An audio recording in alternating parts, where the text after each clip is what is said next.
بسم اللہ الرحمن الرحیم۔ میں ہوں آپ کا حیدر جاوید سید۔ آج بہت دنوں کے بعد آپ سے، میرے سننے والوں سے بات ہو رہی ہے۔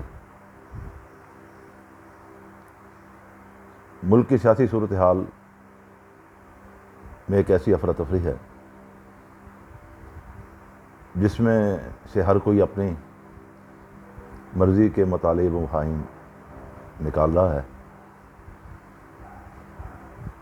اسلام آباد میں -1 کا شور تھا، وہ سفر کرتے ہوئے لاہور تک پہنچ گیا۔ اسلام آباد میں بھی کچھ لوگوں نے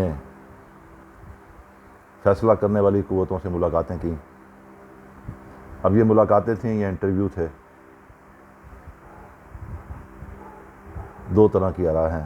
کچھ لوگ کہہ رہے ہیں کہ بس رسمی ملاقاتیں تھیں، ایک اطلاع یہ بھی ہے کہ متبادل کا انٹرویو تھا۔ کہا جا رہا ہے کہ وزیر اعظم اپنے ذات پر پڑنے والے دباؤ، یا یہ کہ وزیر اعظم سے جو کہا جا رہا ہے کہ آپ ڈیلیور نہیں کر سکے، پارٹی کے اندر سے تبدیلی لائیں، اس دباؤ کو کم کرنے کے لیے عثمان بزدار کی قربانی دینے پر آمادہ ہو گئے۔ دیکھنا یہ ہے کہ بزدار صاحب کا متبادل کون ہوگا۔ محسن لغاری ہوں گے، ہاشم جمع بخت ہوگا، اسلم اقبال ہوگا، علیم ڈار، یا پھر یاور بخاری۔ لیکن سوال یہ ہے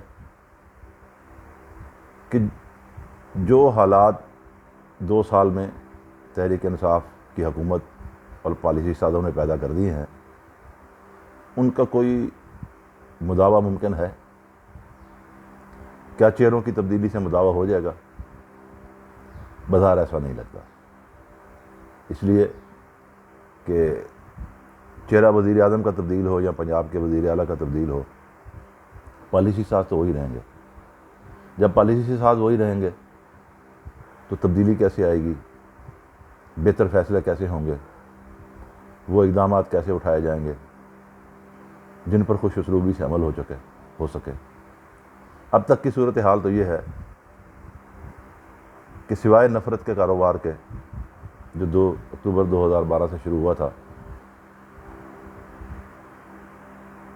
وہ اب تک جاری ہے۔ وزیر اعظم حلف دستور ڈی چوک کے ٹرک پر موجود ہیں اپنے کنٹینر پر، اور خطاب پہ خطاب فرمائے جا رہے ہیں۔ زیادہ سے زیادہ یہ ہوتا ہے کہ پچھلے 40 برسوں میں کچھ منصوبوں کے جو افتتاحی پروگرام ہوئے تھے، نئی تختیاں لگا کر ان کا افتتاح کیا جا رہا ہے، جیسا کل بھاشا ڈیم کے معاملے میں ہوا۔ اس ساری صورتحال میں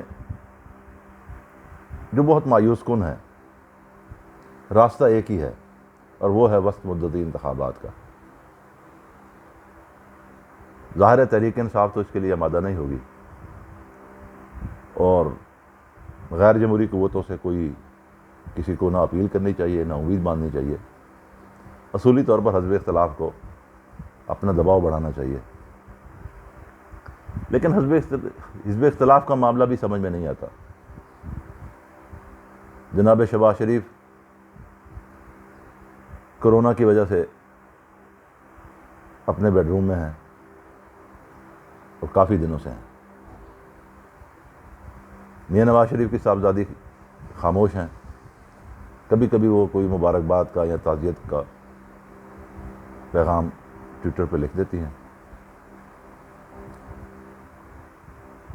نون لیگ کے کچھ رہنما بہت سرگرم ہیں، تند و تیز بیانات بھی دیتے ہیں، مگر کیا تند و تیز بیانات سے مسائل حل ہو سکتے ہیں؟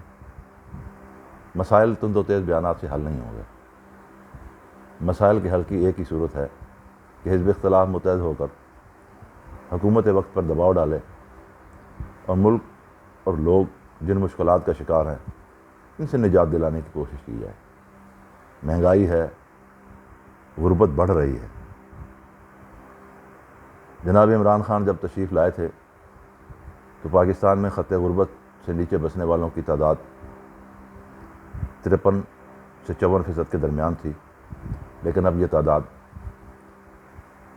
59 سے 60% کے درمیان پہنچ چکی ہے۔ حالات اگر یہی رہے، پالیسیاں اسی طرح رہیں، معیشت اسی طرح ابتر رہی تو یہ تعداد بڑھ بھی سکتی ہے۔ کرونا اور دوسرے مسائل نے معیشت کی ویسے کمر توڑی ہوئی ہے۔ اس وقت ایک ایسی حکومت کی ضرورت ہے جو نفرت، انتقام اور خود پسندی سے محفوظ رہ کر اصلاح احوال کر سکے۔ بدقسمتی یہ ہے کہ جناب عمران خان میں یہ خصوصیت نہیں ہے۔ ان کی ذات نفرت سے تعمیر ہوئی ہے، وہ اس کے سوا کچھ بھی نہیں کر سکتے۔ انہیں لانے والوں نے اس ملک سے خدا بہتر جانے کس بات کا انتقام لیا ہے۔ یہ ملک جس نے لانے والوں کو سب کچھ عطا کیا کہ اگر یہ ملک نہ ہوتا تو یہ بڑے بڑے عہدوں پر جو صاحبان آج تشریف فرما ہیں، ہندوستان میں یہ پٹے دار اور صوبے دار سے بھی آگے نہ بڑھ پاتے۔ لیکن پاکستان کی بدولت جو ممتاز ہوئے، معروف ہوئے، بڑے بڑے منصبوں پر پہنچے، انہوں نے اس ملک کے لوگوں کے لیے نہیں بلکہ صرف اپنے مفاد کے لیے سوچا اور ایک منظم مہم کے تحت سیاستدانوں کو بدنام کرایا اور خود کو نجات دہندہ کے طور پر ہمیشہ عوام کے سامنے پیش کیا، اور لشکر پسند فاتحوں سے مغلوب ہونے والی عوام نے بھی انہیں ہی ہمیشہ نجات دہندہ سمجھا۔ ان حالات میں حزب اختلاف کو احساس ذمہ داری کا مظاہرہ کرنا چاہیے، متحد ہو کر اقدامات کرنے چاہیے اور کوشش کرنی چاہیے کہ مسائل کے حل کے لیے کوئی پرامن جمہوری راستہ نکل سکے۔ غیر جمہوری راستہ اور ماورائے آئین کوئی قدم، وہ بہت خوفناک ہوگا۔ بالکل اسی طرح جس طرح ہم اور دوسرے کچھ دوست مسلسل یہ کہہ رہے ہیں کہ 18ویں ترمیم اور NFC ایوارڈ والے معاملے میں غیر جمہوری رویہ پاکستان کو نقصان پہنچا سکتا ہے۔ خدا حافظ۔